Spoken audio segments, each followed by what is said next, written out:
I'll tell you what I think. What's going on, scumbags? It's Andrew Fantasia here, telling you what I think of a certain scene, particularly the ending scene towards the end of Solo: A Star Wars Story. This is just a quick little video explaining the very big cameo that we got in this film. Now, it goes without saying, this video is going to be spoiler central, so please, if you have not seen Solo: A Star Wars Story, turn this off, watch the movie, then come back and watch this, because I'm gonna spoil the hell out of it, especially probably the biggest moment in the movie. That's arguable, but for me it was the biggest moment in the movie. So, you've been warned. Here we go. We're gonna talk about it. That cameo. We meet our new villain in this movie. He goes by the name of Dryden Voss, and he is a criminal lord. He's a lord of crime. He's a crime lord. There's a lot of ways you can say that. And he is very powerful and very feared.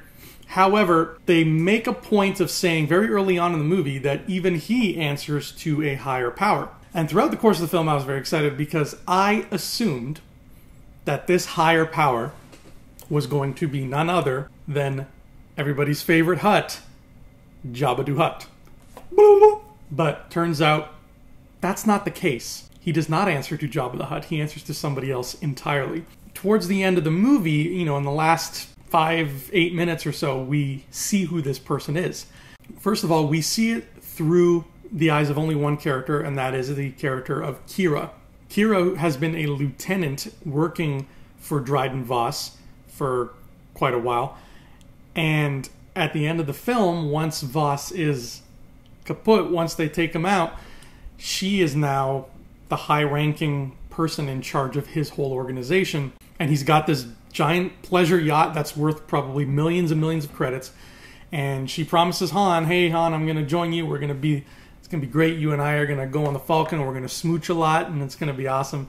I say smooch because I'm like 10 years old. And then Han is like, yeah, that's great. And she goes, I'll be right behind you. Just go and keep my chair warm for me. And you're like, uh-oh, this isn't going to be good. And Han leaves.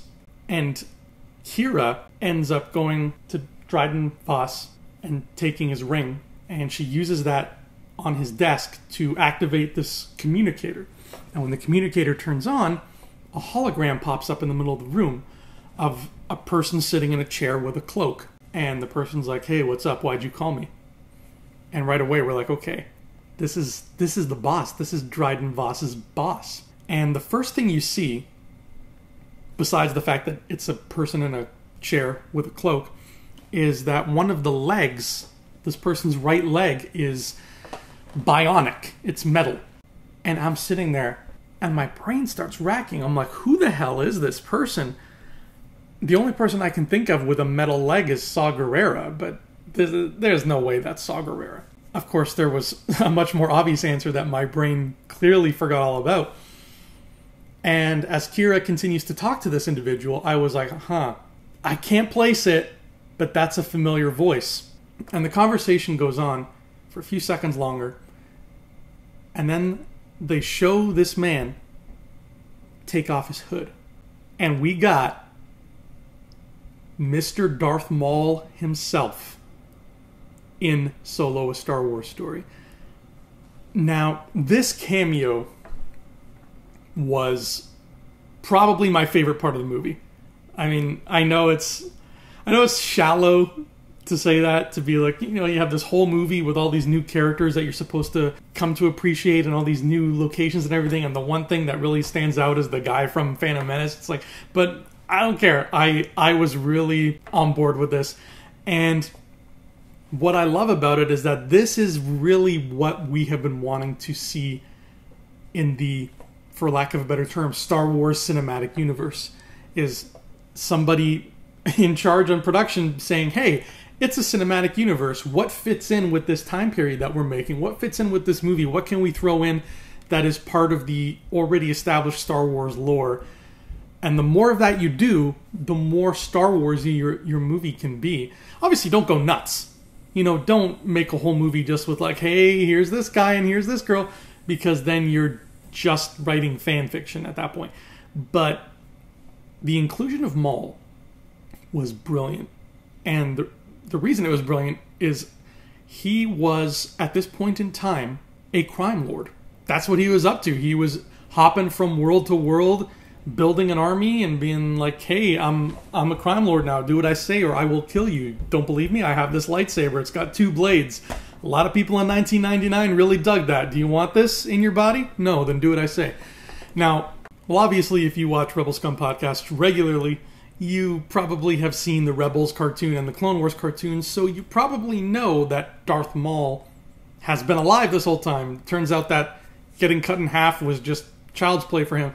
If you didn't know that, I would love to hear what your reaction was to this. If you're somebody who doesn't do the cartoons and you had no idea that Darth Maul was alive, if there's anybody out there watching who didn't know he was alive, please let me know in the comments. Tell us how this cameo made you feel, because I would love to get your perspective on that. I think that would be fascinating to see that. But regardless, yes, he is alive. He has been alive and well for many years. In fact, he does not meet his end until much closer to A New Hope.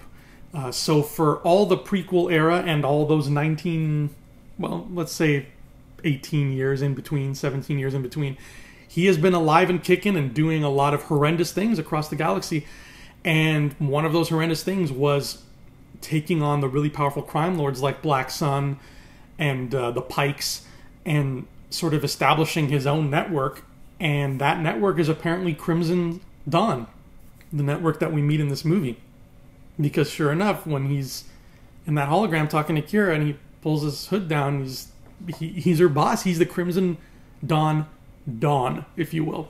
I gotta admit, it's gonna take another viewing for me to wrap my head around that whole scene, because I was so entranced and stunned that Darth Maul was in this movie. The last person I ever expected to be in this movie. I was so stunned by that I missed a lot of the dialogue that he and Kira had. And it was not a long scene. It was that scene is like maybe 50 seconds long, not even a minute long.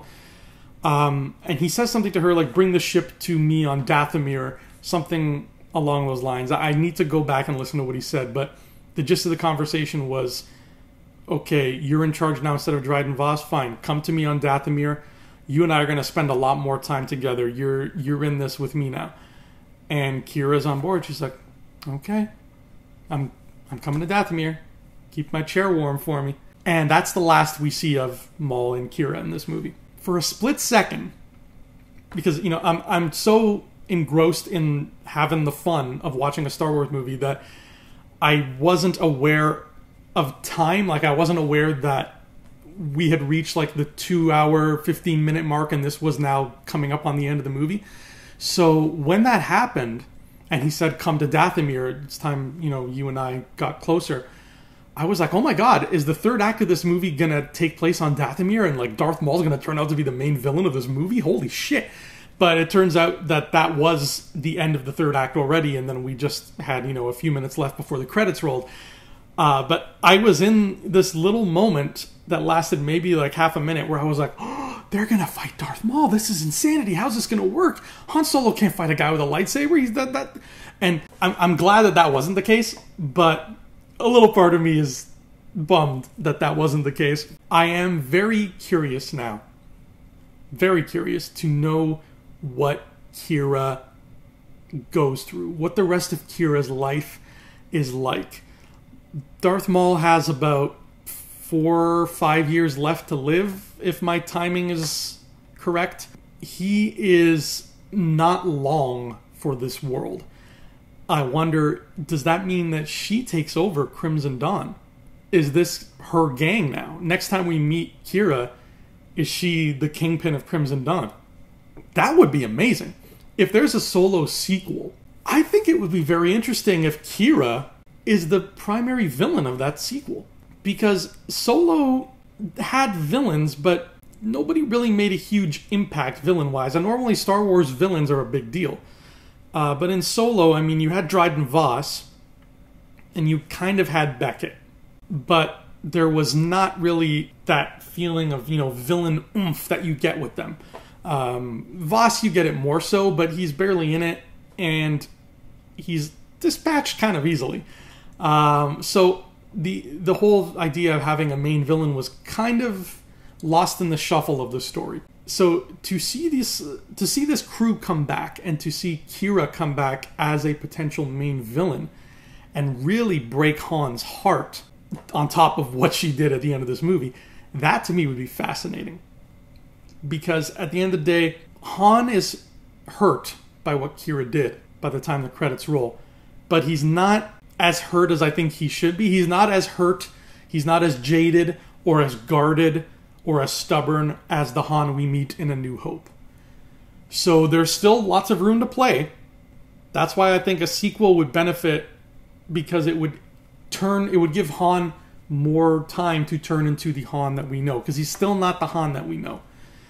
And Kira's about face into the world of crime could be the tipping point for him to become that Han.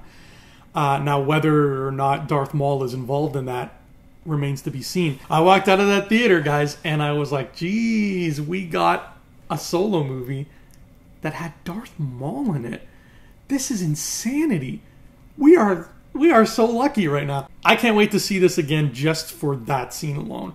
And I am so fascinated now by this little point in Maul's life that involved Kira.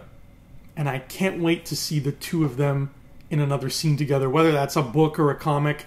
I doubt we'll see him in another movie. If there's a Solo 2, I doubt we'll get more Maul, unfortunately. I think he was just fan service here. The idea of Kira working alongside him fascinates me. And I would love to see that again, whether it's, like I said, a comic, whether it's a book, whether it's a Forces of Destiny episode. Kira is a great addition to the roster of female characters, and Forces of Destiny is all about shedding more light on them. But granted, that's a little bit too G-rated, considering that this is about a evil devil Sith Lord guy who runs a crime syndicate, so they probably won't go that route. But a book or a comic, I can totally see this happening, and I can't wait for that story. I can't wait for Kira being like the Michael Corleone and Darth Maul being the Vito Corleone, and just seeing what happens in that situation. So that is the cameo. That is the big papa, the sucker punch, the big spoiler of Solo, A Star Wars Story. I really hope you didn't watch this whole video if you haven't seen the movie. But what do you guys think? What did you think of that bombshell? Because that was a huge bombshell. And I hope going forward, more Star Wars stories are ballsy enough to do that. Because that was a ballsy move. Solo, the movie, had a lot of shortcomings for me. You know, it's not my favorite Star Wars movie, but it had a lot of great moments too, and that was by far my favorite one of them. And I'm really looking forward to more Star Wars movies that do this right, that do the job of connecting canon the right way. So congratulations to whoever came up with that idea, because that was great. But guys, let us know. Tell us in the comments section, what did you think of the appearance of Darth Maul? I guess he's just Maul now. You can't call him Darth anymore. But what did you think of his appearance? Did it shock you as much as it shocked me? And again, if you did not know Maul was alive, I really want to hear from you. Thank you so much for watching, Scumbags. We'll see you next time. Until then, may the force of others be with you. And have your revenge. That's me doing Sam Witwer. Clearly, I can't do Sam Witwer. Hey Scumbags, thanks for watching. Don't forget to give us a thumbs up on our video. As always, please subscribe to our YouTube channel, Rebel Scum Podcast, for all the latest videos.